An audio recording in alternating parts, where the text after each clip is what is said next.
जब सनातन संस्कृति ने हजारों वर्ष पूर्व ये लिख दिया, और हर चीज मैं आपसे बार बार ये कहती हूं कि हमारा जो सनातन धर्म है ये कोई तथाकथित मनगढ़ंत बातों पर नहीं बनाया गया है। इसमें एक बहुत बड़ा तथ्य समाया है जिसको आज विज्ञान हजारों वर्ष बाद ढूंढ रही है। हमारे ऋषि मुनियों ने उसको करोड़ों वर्ष पूर्व ढूंढ लिया था।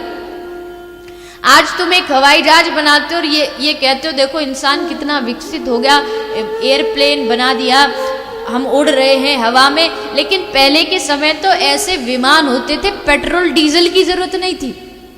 मन से बस कहो कि यहां जाना और मन से पहुंच जाते थे। आज तुम्हारे पास मिसाइल है, अस्त्र है, शस्त्र है। आप रामायण पढ़ते होगे, रामायण देखते होगे, महाभारत देखते होगे, ऐसे ऐसे बाण हुआ करते थे। एक एक बाण में से 100 बाण निकलते थे। कोई बाण ऐसा है बाण चलती सबको नींद आ जाती थी, कोई बाण ऐसा था बाण चलती वर्षा हो जाती थी। इतना हमारा प्रभावशाली धर्म रहा है, इसको मनगढ़ंत नहीं बनाना चाहिए। हमारा सनातन विज्ञान कहता है कि 3 चीजों से दुनिया बनी है, इलेक्ट्रॉन, प्रोटॉन और न्यूट्रॉन। वही हमारा धर्म भी कह रहा है, बस नाम बदल गए। हमारे धर्म ने कहा दुनिया 3 चीजों से बनी है, सतोगुण, रजोगुण और तमोगुण। नाम बदला। हम कह रहे हैं इस संसार की सृष्टि ब्रह्मा विष्णु महेश ने की है, और विज्ञान कहता है इस संसार को गॉड ने बनाया है। अब आपसे कोई पूछे गॉड की फुल फॉर्म क्या है, तो G for generator, O for operator और D फॉर डिस्ट्रॉयर। जनरेटर कौन है? बनाने वाला, प्रकृति को बनाने वाला कौन है? ब्रह्मा जी। ऑपरेटर कौन है? विष्णु जी जो पालन करते हो। डिस्ट्रॉयर संहार करता बाबा भोलेनाथ। अब वही सीधी सी बात है, तुम उनको गॉड कहते हो, हम उनको ब्रह्मा विष्णु महेश कहते हैं, बात तो एक ही है।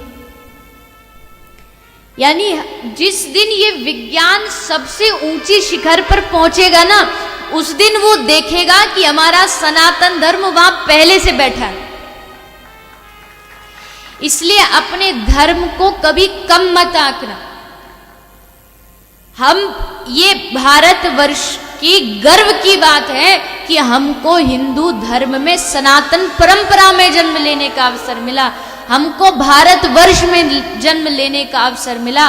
हम भारतीयों के अंदर और कुछ हो ना हो, लेकिन हम भारतीयों के अंदर संस्कार ऐसे हैं जो हमारी संस्कृति को महान बनाता है। किसी ने कहा, कोई विदेशी ने पूछा, आप गाते रहते हो सारे जहां से अच्छा हिंदुस्तान हमारा, हमारा भारत ये है वो है, फिर आपके भारत में इतनी गरीबी क्यों है? आपके भारत में इतनी दरिद्रता क्यों है? विदेशों में जाके देखो, चाहे गरीब अमीर तो वहां भी होते, लेकिन फिर भी एक सम होते हैं। जो जो चीजें की आवश्यकता सबके पास बराबर होती है। भारत में इतनी गरीबी क्यों है? तो किसी भारतीय ने हंसते हुए कहा, अरे भैया, जिसके कंधे जितने मजबूत होते हैं उसके ऊपर उतना ज्यादा वजन डाला जाता है। भारतीयों के कंधे इतने मजबूत हैं कि वो हर कष्ट को सह सकते हैं। इसलिए भगवान ने इतनी दरिद्रता और इतनी गरीबी इस भारतवर्ष को दी, क्योंकि हमारे कंधे मजबूत हैं।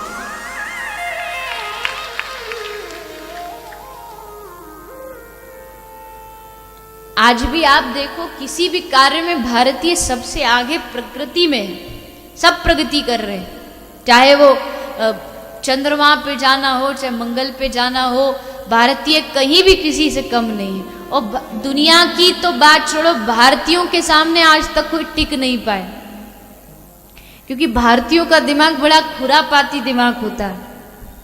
ये कहीं भी जाके ऐसा सेट हो जाता है